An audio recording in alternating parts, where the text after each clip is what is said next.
Assalamualaikum warahmatullahi wabarakatuh. Bismillahirrahmanirrahim. Alhamdulillahilladzi ja'alal Islam tariqan sawiyah wa wa'ada lil mutamassikin bihi wa yanhaunal fasada makanan 'aliyah. Asyhadu an la ilaha illallah wahdahu la syarikalah syahadatan man huwa khairun maqaman wa hasanun nadiyah. Wa asyhadu anna sayyidana Muhammadan abduhu wa rasuluh al-muttasifu bil makarim kibaran wa sobiyah. Allahumma salli wa sallim ala sayyidina Muhammadin kana shadiqal wa'di wa kana rasulan nabiyyah wa ala alihi wa sahbihi alladina yuhsinuna islamahum walam yaf'alu sayan pariah amma ba'du. Para pemirsa yang mudah-mudahan dirahmati oleh Allah Subhanahu wa taala. An Nabi Musa radhiyallahu anhu qala qultu ya Rasulullah ayul muslimina afdal. Pada suatu ketika sahabat Abu Musa radhiyallahu anhu bertanya kepada Rasulullah sallallahu alaihi wasallam. Apa yang beliau tanyakan kepada Rasulullah sallallahu alaihi wasallam? Beliau menanyakan, wahai Rasulullah, muslim seperti apa yang paling utama? Qala man salimal muslimuna min lisanihi wa yadihi. Lalu dijawab oleh Rasulullah sallallahu alaihi wasallam, seorang muslim yang paling utama adalah seorang muslim yang dimana muslim yang lainnya selamat dari keburukan lisan dan tangannya.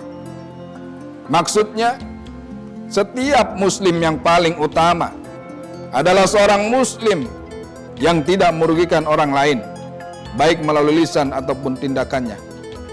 Dengan adanya hadis ini, marilah kita sama-sama berintrospeksi diri, sekaligus bermawas diri. Bagaimana kita hidup dalam lingkungan keluarga, bagaimana kita hidup dalam lingkungan tetangga, bagaimana kita hidup dalam lingkungan bermasyarakat. Apakah ada dari lisan kita yang menyakiti hati mereka? Apakah ada tindakan kita yang merugikan mereka?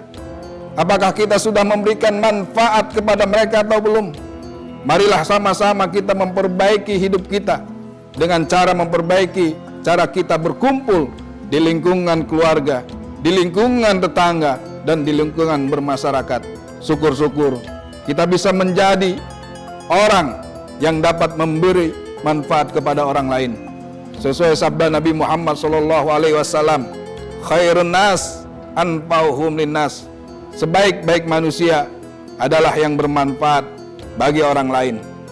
Lebih baik lagi jika kita mampu menciptakan kebahagiaan untuk orang lain, melegakan hati orang lain, menjadi orang yang melegakan semua pihak. Ani bin Abbas radhiyallahu anhu maqala inna Rasulullah sallallahu alaihi wasallam maqala.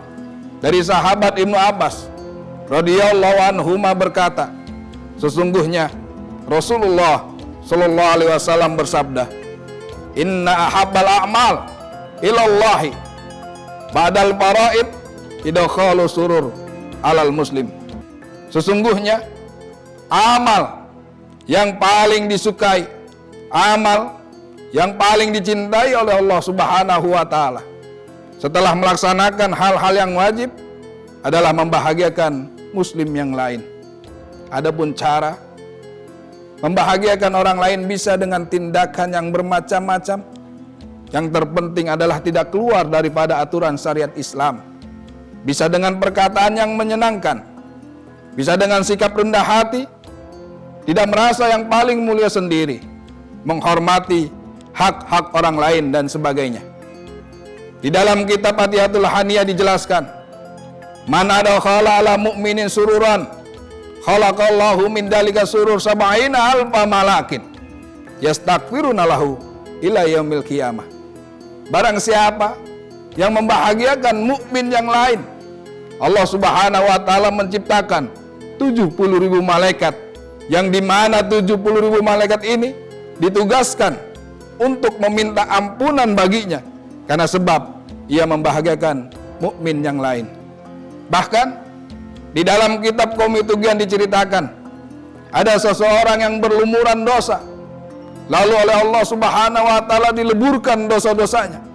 Hingga Rasulullah sallallahu alaihi wasallam bertanya kepada malaikat Jibril alaihi salam, "Wahai malaikat Jibril alaihi salam, sebab apa gerangan Allah Subhanahu wa taala meleburkan dosa-dosanya?"